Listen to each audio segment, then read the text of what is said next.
달그림 야당. 오늘 들려드릴 이야기는 한양 남촌의 허름한 기방에서 시작됩니다. 사람의 값이 돈으로 매겨지던 시절, 쓸모없다 여겨진 한 여인과 바보라 불리던 한 사내의 이야기입니다. 늦가을이었습니다.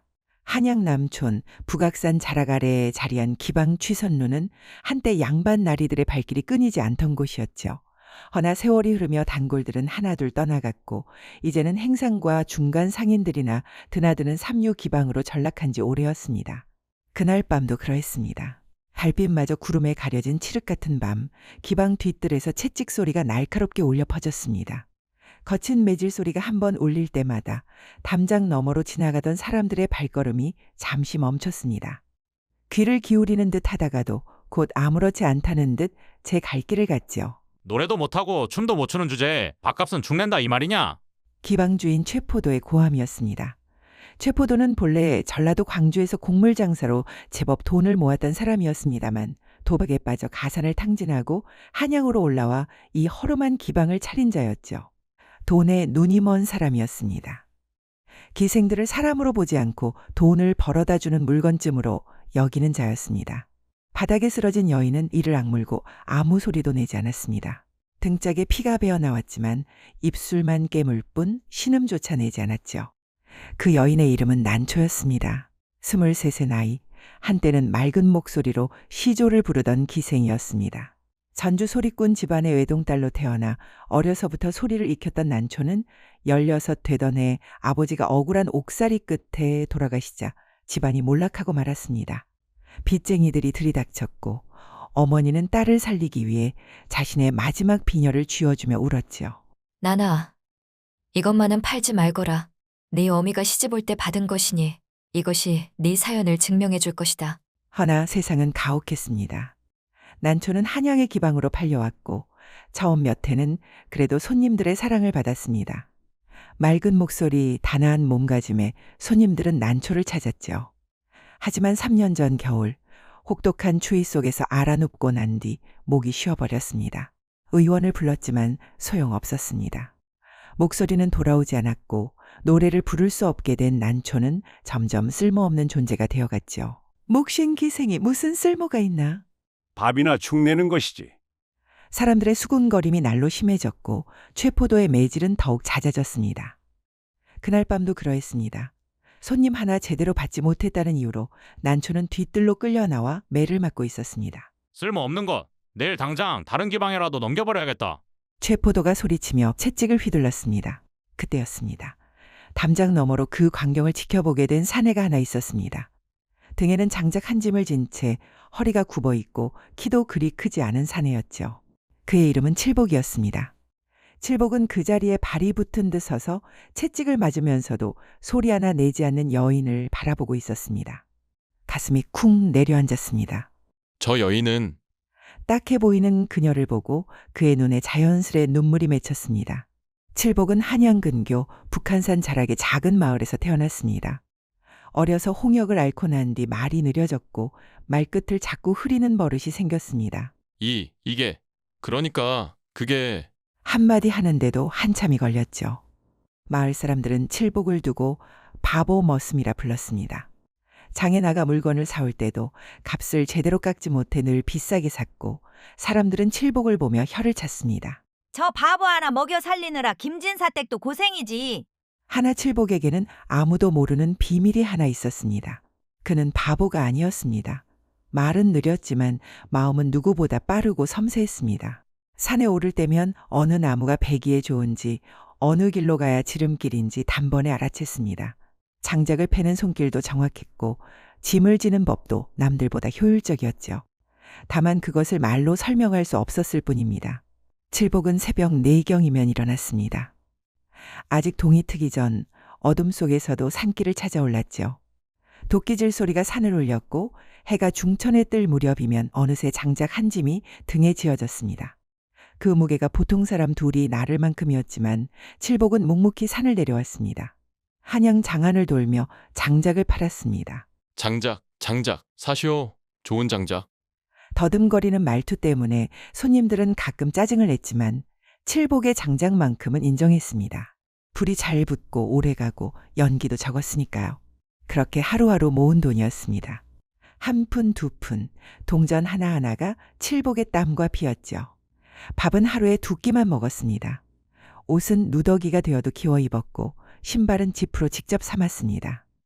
그렇게 3년을 모아 칠복의 품속에는 세냥 반이 모여 있었습니다. 세냥 반. 칠복에게는 전 재산이자 그가 평생 모은 유일한 재산이었습니다. 그 돈으로 무엇을 할까 생각해 본 적도 있었습니다. 작은 땅 한 뜰기라도 사서 농사를 지을까? 아니면 조그만 움막이라도 장만해 비바람을 제대로 피할까? 하지만 그날 밤 기방 뒤뜰에서 매를 맞고 있던 여인을 본 순간 칠복의 마음속에서 무언가가 크게 울렸습니다. 그날 밤 칠복은 잠을 이루지 못했습니다. 움막 안에 누워 천장에 빗물이 새어 들어오는 구멍을 바라보며 밤을 지새웠습니다. 칠복은 품속에 돈주머니를 꺼내 한참을 쥐고 있었습니다. 이튿날 새벽이었습니다. 동이 트기 직전 하늘이 희끄무레하게 밝아오는 시각이었죠. 칠복은 기방 취선로 앞에 서 있었습니다. 손에는 세냥반이 든 돈주머니가 꽉 쥐어져 있었고 그의 이마에는 땀이 송글송글 맺혀 있었습니다. 한 걸음 한 걸음 내딛는 것이 천근만근 같았습니다. 수없이 망설였지만 그래도 칠복은 문을 두드렸습니다. 한참 만에 문이 열렸습니다. 비실거리며 나온 최포도가 칠복을 위아래로 훑어보며 인상을 찌푸렸습니다. 뭐냐, 장작군. 새벽부터 무슨 일이냐? 칠복은 말을 고르느라 한참을 입술만 달싹였습니다. 저기, 최포도가 짜증스럽게 말했습니다. 아침부터 더듬거리지 말고 빨리 말해. 칠복은 크게 심호흡을 하고 나서야 겨우 말을 이었습니다. 어제 그 여인, 맡고 있던 그 여인을 내주시오. 최포도의 눈이 커졌습니다. 잠시 멍하니 칠복을 바라보던 최포도는 갑자기 껄껄 웃기 시작했습니다. 뭐? 이 바보가 무슨 소리를 하는 거야? 네가 기생을 데려가겠다고? 칠복은 떨리는 손으로 품속에 돈주머니를 꺼냈습니다. 동전들이 찰랑거리는 소리가 고요한 새벽 공기를 흔들었습니다. 이게 전부입니다. 최포도는 돈주머니를 낚아채듯 받아들었습니다. 주머니를 열어 동전을 세어보더니 코웃음을 쳤죠. 세냥 반? 겨우 세냥 반? 그러더니 다시 웃기 시작했습니다.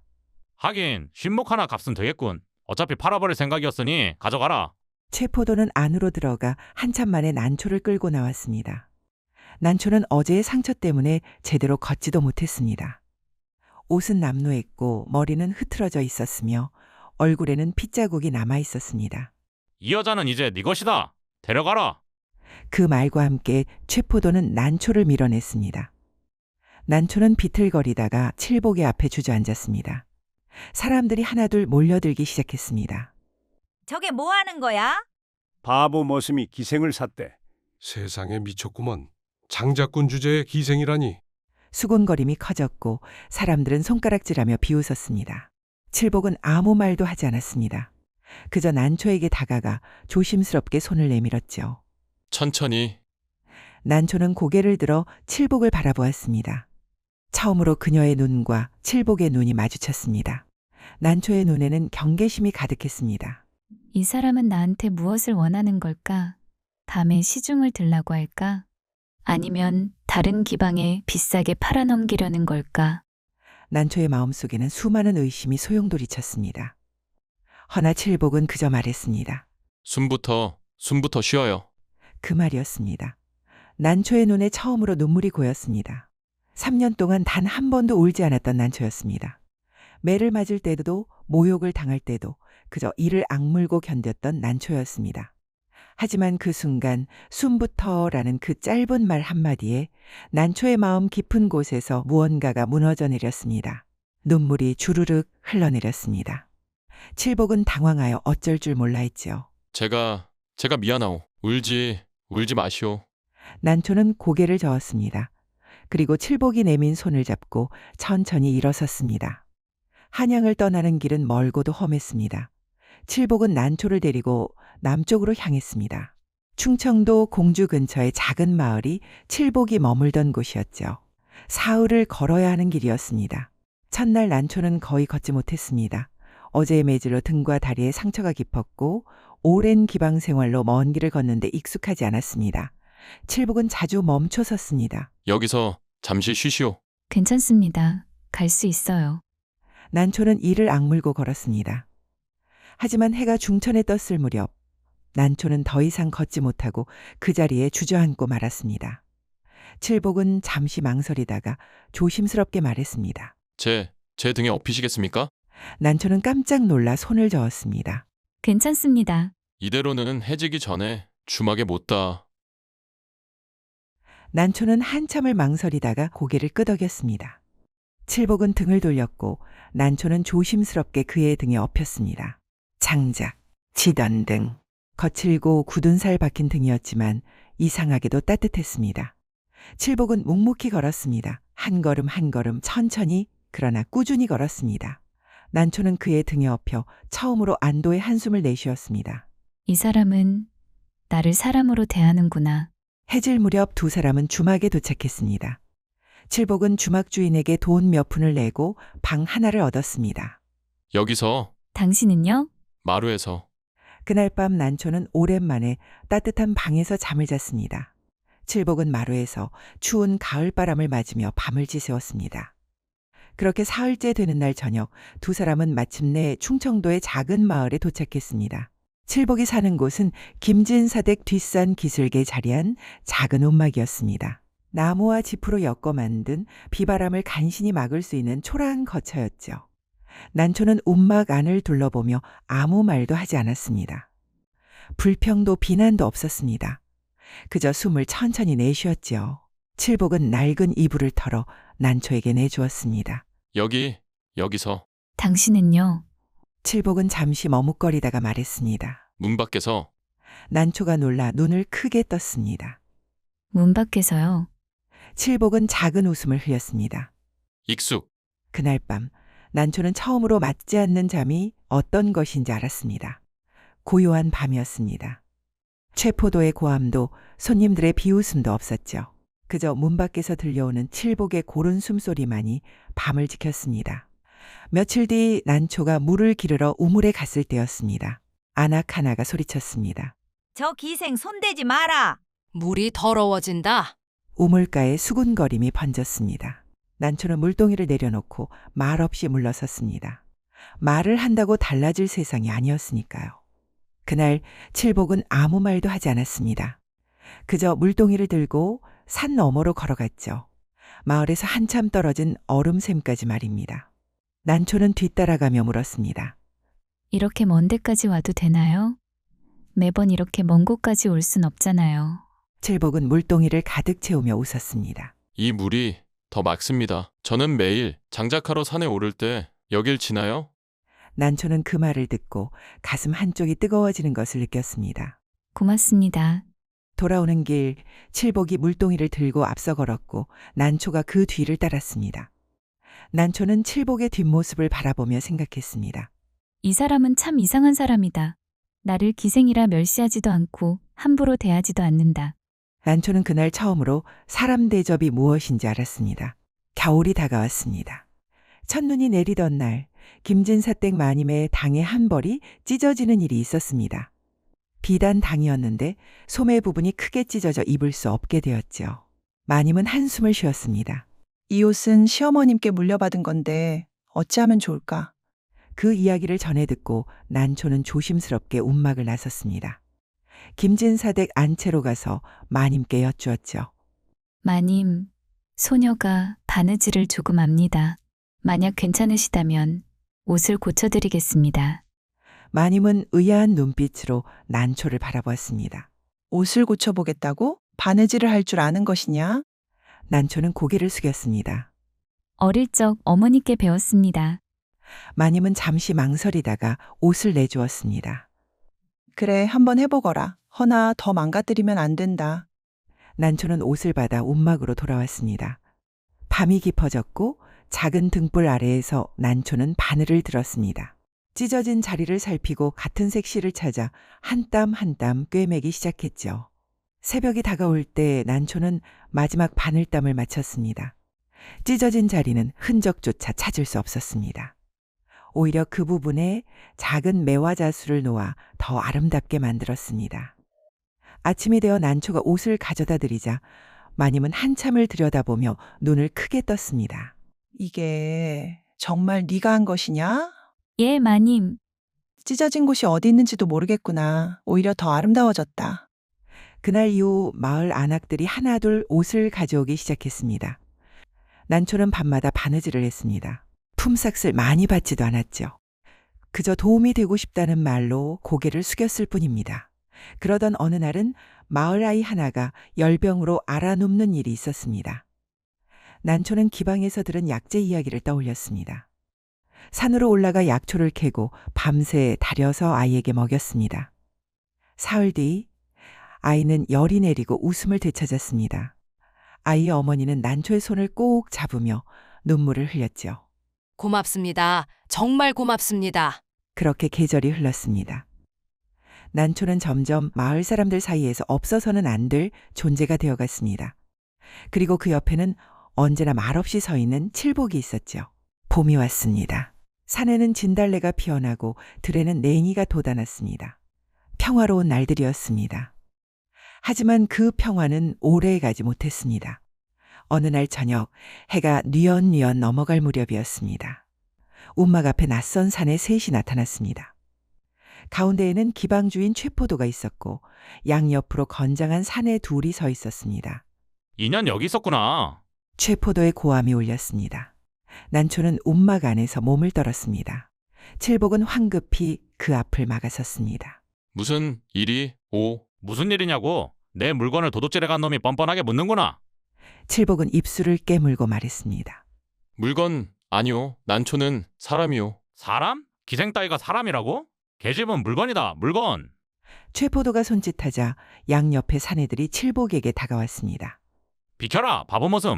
칠복은 움직이지 않았습니다. 사내 하나가 칠복의 가슴을 밀었습니다. 칠복은 뒤로 비틀거렸지만 다시 앞으로 나섰습니다.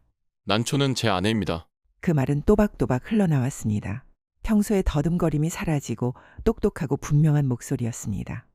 최포도가 코웃음을 쳤습니다. 아내? 증서라도 있나? 혼례라도 올렸나? 칠복은 대답할 수 없었습니다. 사내들이 칠복을 밀쳤습니다. 칠복은 땅에 넘어졌지만 다시 일어섰습니다. 피가 입술에서 흘러나왔지만 그는 다시 그들 앞을 막아섰죠. 저를 때리십시오. 난초는 건드리지 마십시오. 사내들이 주먹을 휘둘렀습니다. 칠복은 맞으면서도 물러서지 않았습니다. 그때였습니다. 그만두거라. 낮은 목소리가 울려 퍼졌습니다. 김진사였습니다. 하인 둘을 데리고 나타난 김진사는 엄한 얼굴로 최포도를 노려보았습니다. 여긴 내 땅이다. 내 땅에서 행패를 부리면 가만두지 않겠다. 최포도는 김진사를 보자 조금 주춤했습니다. 김진사는 비록 벼슬은 없었으나 이 지역에서 이름 있는 양반이었죠. 진사님, 이건 제 물건을 되찾으려는 것뿐입니다. 물건? 사람을 물건이라 하느냐. 그리고 칠복이가 돈을 주고 데려온 것이라 들었다. 새냥반이 무슨 값입니까? 그 계집은 원래 제 기방에. 증서가 있느냐? 김진사의 말에 최포도는 입을 다물었습니다. 증서 같은 것은 없었습니다. 그저 난초를 팔아온 중개인의 말만 믿고 데려왔을 뿐이었죠. 증서도 없이 사람을 물건 취급하다니. 더 행패를 부리면 내가 관아에 고하겠다. 최포도는 이를 갈며 물러섰습니다. 좋다. 허나 이대로 끝난 줄 알지 마라. 그 말을 남기고 최포도 일행은 사라졌습니다. 칠복은 땅에 주저앉았습니다. 온몸이 아팠지만 그보다 안도감이 컸습니다. 난초가 달려와 칠복을 부축했습니다. 괜찮으세요? 칠복은 고개를 끄덕이며 웃었습니다. 당신이 무사하니 며칠이 지났습니다.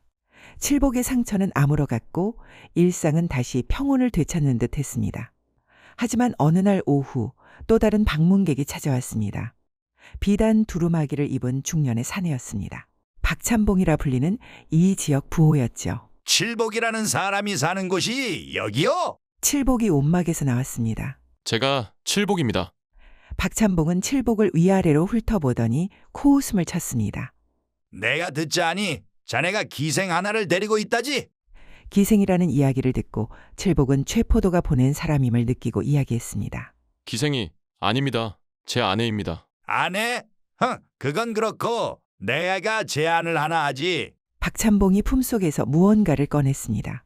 은자 덩어리였습니다. 이게 열량이다. 저 여인을 내게 넘겨라. 칠복의 얼굴이 굳어졌습니다.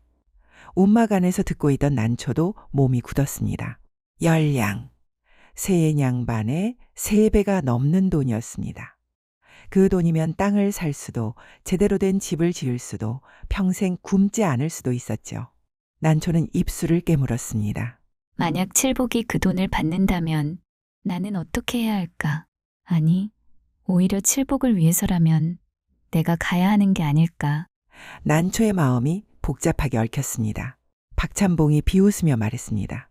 어떠냐? 장자꾼 주제에 평생 모아도 볼 수 없는 돈이다. 그 계집 하나 팔면 자네 인생이 달라진다. 칠복은 한참 동안 말이 없었습니다. 그저 땅바닥만 바라보고 있었죠. 그러다 천천히 고개를 들었습니다. 그리고 난초를 바라보았습니다. 두 사람의 눈이 마주쳤습니다. 칠복이 입을 열었습니다. 난초, 예, 원하신다면 보내드리겠습니다. 난초의 눈이 커졌습니다. 칠복이 이어서 말했습니다. 저는 그저 난초가 사람 대접받으며 살길 바랍니다. 만약 저와 함께 있는 것보다 박찬봉님과 함께 사는 것이 더 나으시다면 그렇게 하십시오. 난초의 목소리가 떨렸습니다. 저는 결정하지 못하겠습니다. 칠복나리께서 결정해 주십시오. 칠복은 고개를 저었습니다. 저는 당신을 소유한 적이 없습니다. 세냥반으로 당신을 산 것도 그저 기방에서 구해내고 싶었을 뿐입니다. 당신은 자유입니다.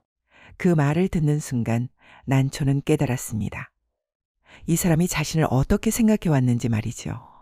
소유물이 아니라 한 사람의 인간으로 대해왔다는 것을 말입니다. 난초는 눈물을 닦고 박찬봉을 향해 돌아섰습니다. 찬봉님, 고맙습니다만 저는 이분 곁에 남겠습니다. 박찬봉의 얼굴이 붉어졌습니다. 뭐? 이 바보 머슴을 두고? 난초의 목소리는 분명했습니다. 이분은 바보가 아닙니다. 이분은 제가 만난 사람 중 가장 훌륭한 분입니다. 박찬봉은 코웃음을 쳤습니다. 좋다. 후회하지 마라. 그렇게 박찬봉은 떠났습니다. 난초와 칠복 두 사람만 남았습니다. 한차 침묵이 흘렀습니다. 정말 괜찮으십니까? 열량이면. 열량이 뭐가 중요합니까? 돈으로 살 수 없는 것이 있습니다. 무엇입니까? 마음입니다. 난초는 칠복의 손을 잡았습니다. 처음으로 난초가 먼저 칠복의 손을 잡았습니다. 당신은 저를 사람으로 대해주셨습니다. 감사합니다. 칠복의 눈에 눈물이 고였습니다. 하지만 시련은 끝나지 않았습니다. 박찬봉은 자존심이 상했고 최포도와 손을 잡았습니다. 두 사람은 관아에 고발장을 냈지요. 칠복이라는 자가 내 기방의 기생을 훔쳐갔습니다. 그리고 그 여인은 본래 천안 출신입니다. 보름 뒤 관아에서 사람이 왔습니다. 칠복과 난초는 관아로 끌려갔습니다. 관아의 대청 마루에는 사또가 앉아 있었고 양쪽에는 최포도와 박찬봉이 서 있었습니다. 사또가 물었습니다. 칠복이라는 자가 누구냐? 소인입니다. 칠복이 앞으로 나섰습니다. 내가 이 여인을 기방에서 데려왔다는 것이 사실이냐? 사실입니다. 하나 돈을 주고 정당하게 데려왔습니다. 최포도가 소리쳤습니다. 거짓말입니다. 세냥반 따위로 기생을 살 수는 없습니다. 사또가 손을 들어 최포도를 제지했습니다. 증서를 보여라. 침묵이 흘렀습니다. 칠복도 최포도도 증서를 가지고 있지 않았습니다. 사또가 난초를 바라보았습니다. 너는 누구냐? 난초가 앞으로 나섰습니다. 소녀는 난초라고 합니다. 기방에 팔려간 것이 사실이냐? 난초는 잠시 망설이다가 품속에서 무언가를 꺼냈습니다. 은빛으로 빛나는 작은 비녀였습니다. 이것은 소녀의 어머니께서 주신 비녀입니다. 난초는 비녀를 높이 들어 보였습니다. 소녀는 본래 전주 소리꾼 집안의 딸이었습니다. 아버지는 남의 집에 몸을 담았으나 사람을 속이거나 도둑질한 적이 없는 분이었습니다. 하나 억울한 일로 옥살이를 하다 돌아가셨고 집안이 무너져 소녀가 기방으로 팔려갔습니다. 사또가 비녀를 가까이서 살펴보았습니다.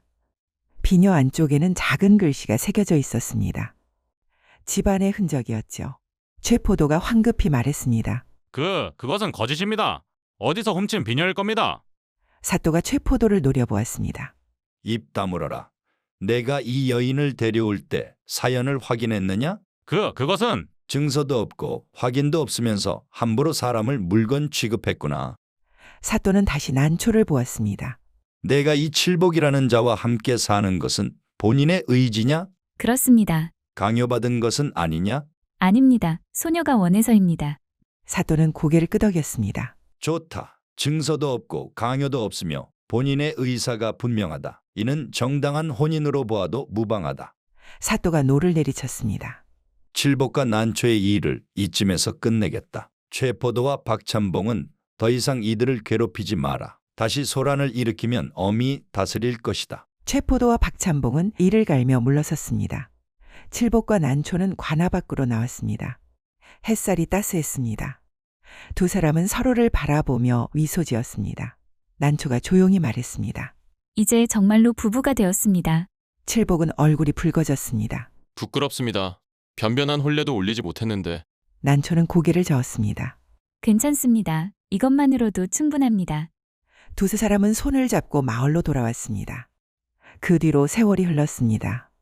봄이 오고 여름이 가고 가을이 다시 왔습니다. 난초는 마을 아이들에게 글을 가르치기 시작했습니다. 움막 옆에 작은 공간을 마련하고 아이들을 모아 천자문을 펼쳤죠. 하늘천 따지, 거물현 누를 황. 아이들의 맑은 목소리가 바람을 타고 울려 퍼졌습니다. 난초는 비록 목소리는 쉬었으나 글을 가르치는 데엔 모자람이 없었습니다. 그리고 난초는 아이들에게 글만 가르친 것이 아니었습니다. 숨 쉬는 법을 가르쳤죠. 숨은 천천히 깊게 쉬어야 합니다. 급하게 쉬면 마음도 급해지고 마음이 급해지면 말이 날카로워집니다. 그러면 사람을 베게 되지요. 아이들은 고개를 끄덕였고 그 말은 어느새 마을 어른들의 귀에도 흘러들어갔습니다. 칠복도 변했습니다. 난초에게서 글을 배워 장부를 볼 수 있게 되었고 김진사댁의 곡식 출납을 돕는 일을 맡게 되었습니다. 원래 머슴이 장부를 들여다보는 일은 드문 일이었으나 김진사에게도 사정이 있었죠. 가을이면 곡식이 들고 겨울이면 곡간을 정리해야 했는데 아전들이 슬쩍 끼어들어 곡식을 빼돌리는 일이 간간이 생기곤 했습니다. 칠복은 숫자에 강했습니다. 말은 느려도 눈은 속지 않았죠. 한 번 본 것은 잊지 않았고 대충 넘어가는 것을 그냥 두지 않았습니다. 어느 날 칠복이 장부를 들여다보며 조용히 말했습니다. 진사님, 여기 수가 맞지 않습니다. 김진사는 처음으로 칠복을 똑바로 바라보았습니다. 칠복아, 내가 모자란 놈이 아니라는 걸 나는 진즉에 알았다. 그날 이후 사람들은 칠복을 조금 다르게 보기 시작했습니다. 그러던 어느 날 우물가에서 사건이 하나 일어났습니다. 처음 난초가 물을 기르려 했다가 쫓겨난 그 자리였죠. 겨울 끝자락, 길이 질척해진 날이었습니다. 한 안악이 물동이를 들고 오다가 발을 헛디뎌 넘어졌습니다. 물동이가 깨지고 물이 쏟아졌죠. 손목이 붓고 피가 배어 나왔습니다. 안악들이 당황해 웅성거렸습니다. 어이구 이걸 어쩌나. 피가 나는데 의원을 부르자니 멀고. 그때 난초가 조용히 다가갔습니다. 처음엔 막으려 하던 안악들도 그 안악의 떨리는 목소리에 멈췄습니다. 난초 너 약을 안다 했지? 난초는 고개를 끄덕였습니다. 난초는 치마폭을 찢어 지혈을 하고 집에서 가져온 약재로 손목을 감싸주었습니다. 우물가가 잠잠해졌죠. 그날 저녁 그 안악이 난초의 움막 앞에 조용히 찾아왔습니다. 작은 바가지에 떡 한 조각을 담아 내밀며 말했습니다. 오늘 고마웠다. 난초는 떡을 받으며 고개를 숙였습니다. 사람이 아픈데 어찌 그냥 지나치겠습니까? 그 뒤로는 누가 먼저 허락한다 말하지 않았으나 난초가 우물에서 물을 길어도 아무도 더럽다는 말을 하지 못했습니다. 우물이 열린 것이 아니라 사람 마음이 조금 열린 것이었지요. 봄이 되자 난초의 서당은 아이들로 가득 찼습니다. 처음엔 가난한 아이들 뿐이었습니다. 그런데 어느 날부터는 양반댁 아이들도 하나둘 고개를 내밀었습니다. 어머니가 글 좀 배워보라 하셨습니다.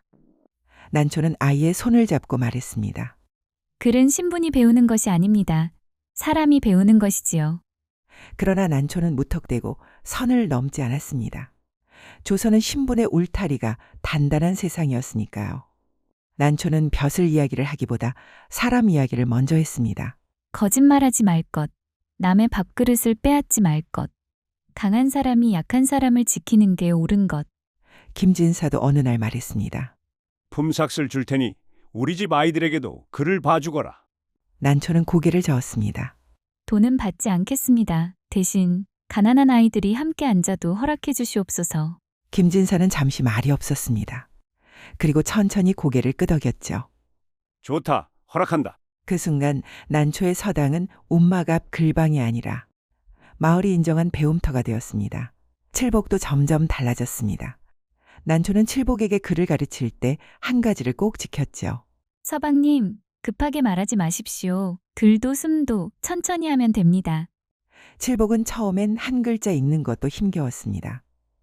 하지만 글을 익히기 시작한 뒤부터 말이 덜 막히기 시작했습니다. 사람을 두려워하지 않게 되었기 때문이었죠. 어느 날 곡간에서 곡식이 줄어든 일이 생겼습니다. 아전 하나가 차고라 했으나 칠복이 장부를 들여다보며 말했습니다. 차고가 아닙니다. 여기 지난달에도 갔습니다. 아전의 얼굴이 굳었습니다. 김진사가 물었습니다. 칠복아, 네 말이 참이냐? 칠복은 고개를 끄덕였습니다. 그날 이후 아전들은 함부로 김진사 댁 곡식에 손을 대지 못했습니다. 사람들은 수군거렸습니다. 칠복이가 장부를 본다더라. 말은 느려도 눈이 정확하대. 그리고 누군가가 조용히 말했죠. 모자란 것이 칠복이 아니라 우리가 바보였던 거 아니냐? 어느 날 거지 하나가 마을에 나타났습니다. 남루한 옷에 머리는 헝클어지고 얼굴은 때로 뒤덮인 거지였습니다. 사람들은 돌을 던지며 쫓아냈지만 그 거지는 끝내 칠복과 난초의 움막 앞에 주저앉았습니다. 난초가 나와 보니 그 거지는 최포도였습니다. 난초는 잠시 망설였습니다. 그 짧은 망설임 속에는 3년의 매질과 모욕이 다 들어 있었습니다. 하지만 난초는 조용히 안으로 들어가 밥 한 그릇을 퍼왔습니다. 그리고 최포도 앞에 내려놓았죠. 최포도가 밥을 개걸스럽게 먹는 동안 난초는 말없이 바라보았습니다. 밥그릇이 비어갈 무렵 최포도가 고개를 들었습니다. 그제야 난초를 알아보았습니다. 너는 최포도의 두 눈이 떨렸습니다. 손에 쥔 숟가락도 떨렸죠. 난초는 조용히 말했습니다. 밥은 원망을 꺾는 법입니다. 최포도는 그대로 무너져 울었습니다. 난초는 한참 침묵하다 한마디를 더했습니다. 사람은 누구든 굶으면 짐승이 되기 쉽습니다. 그러니 배부를 때 사람 대접을 하십시오. 최포도는 몇 번이고 절을 하며 터벅터벅 떠나갔습니다. 칠복이 밖으로 나와 난초의 어깨에 손을 얹었습니다. 난초는 그날 깨달았습니다. 자신이 더 이상 맞던 사람이 아니라 멈춰 세울 수 있는 사람이 되었음을 말이지요. 두 사람은 하늘을 올려다보았습니다. 구름 한 점 없는 맑은 하늘이었습니다. 그렇게 또 몇 해가 흘렀습니다. 칠복과 난초는 큰 부자가 되지는 못했습니다. 하지만 비가 새던 움막은 비가 새지 않는 집이 되었고 우물가에서 쫓겨나던 난초는 이제 아이들의 스승이 되었습니다. 그리고 칠복은 더 이상 바보 머슴이 아니었습니다. 마을 사람들은 그를 이렇게 불렀지요. 칠복이. 칠복나리. 난초가 서당에서 아이들을 가르치면 칠복은 저녁마다 장작을 패며 불을 지폈습니다. 아이들 소리가 울려 퍼질 때면 칠복은 문 밖에서 잠시 멈춰서서 그 소리를 들었습니다. 그 소리는 칠복에게도 난초에게도 새 삶이 시작되었다는 증표였죠. 번임들 세냥반으로 난초의 몸을 산 것이 아니었습니다. 난초의 숨을 살린 것이었습니다. 그리고 난초의 숨은 칠복의 삶을 살렸습니다. 사람은 쓸모로 사는 게 아니라 사람이라서 사는 법입니다. 그 뒤로도 두 사람은 오래오래 함께 살았다고 합니다. 칠복은 더 이상 바보 머슴이 아니었고 난초는 더 이상 쓸모없는 기생이 아니었습니다. 그저 서로를 아끼는 부부였고 마을 사람들에게 사람 대접이 무엇인지를 조용히 보여준 이웃이었습니다. 달그림 야담 번님들, 오늘 이야기는 여기까지입니다. 세냥 반은 적은 돈이었으나 그 돈이 살린 것은 여인 하나가 아니라 사람의 숨이었죠. 이 이야기가 번님 마음 한켠을 조용히 두드렸다면 구독과 좋아요로 함께 해주시면 고맙겠습니다. 그리고 번님은 오늘 어디서 이 이야기를 듣고 계신지요? 댓글로 한마디 남겨주시면 그곳에 복이 깃들길 빌겠나이다. 감사합니다.